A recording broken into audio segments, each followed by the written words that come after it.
அனைவருக்கும் வணக்கம். புது புத்தி காமன் சென்ஸ் உடைய கடைசி செஷன் இதுதான். இதில் ரொம்ப எளிமையாக சொல்ல போகிறது, வற்புறுத்தலின் பேரில் நம்ம கடைபிடிக்கிற ஒரு டயட்டுன்ற ஒரு விஷயம் பார்த்திங்க அப்படின்னா, நமக்கு ரெகுலரான ஒரு டயட் ஹேபிட்டே கிடையாது. எல்லாரும் யூடியூப்பில் நிறைய பார்க்குறோம், இதை தான் சாப்பிட்ணும், இதை தான் இந்த அளவீடு தான் சாப்பிட்ணும், இப்படிலாம் நம்ம எல்லாருக்குமே தெரியும். ஆனால் அதை நம்ம ஃபாலோ பண்ணுறோம்னா கிடையாது. ஒரு பானிபூரி கடையை பார்த்தா நம்மளுடைய அந்த சாப்பிடணுன்ற அந்த எக்ஸைட்டேஷன் அது எவ்வளோ க்யூரியஸாக மாறுதுன்னு தெரியும். அதுக்கப்புறம் நமக்கு தேவையில்லை ரஃபிள்ஸ், லேஸ், சிப்ஸாக இருக்கட்டும், இப்படி சாப்பிடக்கூடாத பொருட்கள்னு நிறைய இருக்குது. லேஸு, இந்த நூடுல்ஸு, இதெல்லாம் சாப்பிடக்கூடாது நம்ம எல்லாருக்குமே தெரியும். ஆனால் இன்றைக்கி அதை நம்ம குழந்தைங்களுக்கு வாங்கி கொடுத்துட்டே இருக்கிறோம். என்ன காரணம்? அப்போ டயட்டுன்னு நம்ம எல்லாமே படிக்கிறோம், நமக்கு எல்லாமே தெரியுது. ஆனால் தெரிஞ்சாலும் அதை நம்ம என்ன பண்ணுவோம் அப்படின்னா, அதை ஃபாலோ பண்ணுறதுக்கு நம்மளுடைய வைட்டல் உணர்வு ஒத்துக்கிறது இல்லை, ஆசையை தூண்டி விடுது, அந்த எக்ஸைட்டேஷனை க்ரியேட் பண்ணுது. அதனால் நம்ம ஃபாலோ பண்ணுறோம். அப்போ இந்த மாதிரி ஒரு டயட் ஃபாலோப்பில் போனீங்க அப்படின்னா, உடம்பு ஆட்டோமேட்டிக்காக என்ன பண்ணுன்னா, ஃப்யூச்சரில் உங்களை அந்த டயட் எல்லாத்தையும் ஃபாலோ பண்ண வைக்கும். இதுதான் பெரியவங்க தான் சொல்லுவாங்க, உணவே மருந்தாகும்னு சொல்லுவாங்க.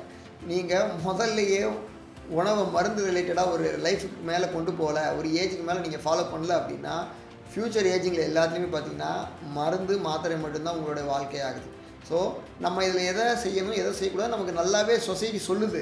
ஆனால் நம்ம அதை ஃபாலோ பண்ணுறோம்னா இல்லை. ஏன்? முன்னாடி சொன்ன மாதிரி நம்ம எல்லாம் அறியாமையிலே இருக்கோம், ஆசையில் போய் மாட்டிக்கிறோம். அப்போ அறிவு இருந்ததுன்னா இது உடம்புக்கு ஒத்துக்கும், இது உடம்பு ஒத்துக்காது அப்படின்ற ஒரு விஷயத்தை ஃபாலோ பண்ணோம் அப்படின்னா நம்மளால் ஈஸியாக ஃபாலோ பண்ண முடியும். நடந்தால் உடம்புக்கு நல்லதுன்னு எல்லாருக்குமே தெரியும், சைக்கிள் ஓட்டினா உடம்புக்கு நல்லதுன்னு எல்லாருக்குமே தெரியும். ஆனால் அதை ஃபாலோ பண்ணுறதே கிடையாது. கோவிடுக்கு முன்னாடி ஹெல்த் ரிலேட்டடான கான்ஷியஸ்னஸ் ரொம்ப கம்மியாக இருந்தது. அது கோவிடுக்கு அப்புறம் பார்த்திங்க அப்படின்னா எல்லாரும் சைக்கிள் ஓட்டுறதுலேருந்து ஹெல்த் ரிலேட்டடான கான்ஷியஸ்லேருந்து ரொம்ப அதிகமாக வர ஆரம்பிச்சிருக்கு. சரிங்களா? ஸோ இந்த மாதிரி எல்லா இடங்கள்லையும் நம்மளுடைய புது புத்தியை நம்ம கரெக்டாக ஃபாலோ பண்ணணும். படபடப்பு, அவசரம் இது எல்லாத்தையும் குறைச்சி நிதானம்ன்ற ஒரு பண்புக்குள்ளே போகும்போது அவரும் எவால்வ் ஆவார், அந்த சொசைட்டியும் எவால்வ் ஆகும். சரிங்களா? ஸோ புது புத்தியோட ஒரு லாங் செஷன் இந்த செஷனோட முடிவடையுது.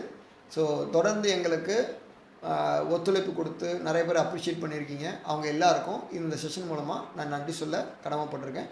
நீங்கள் கொடுக்குற அந்த ரெகக்னைசேஷன், ரெப்ரசன்டேஷன், க்யூரியாசிட்டி தான் எங்களை தொடர்ந்து முயற்சிக்க வைக்கிது. ரொம்ப ரொம்ப நன்றி. மீண்டும் சந்திப்போம்.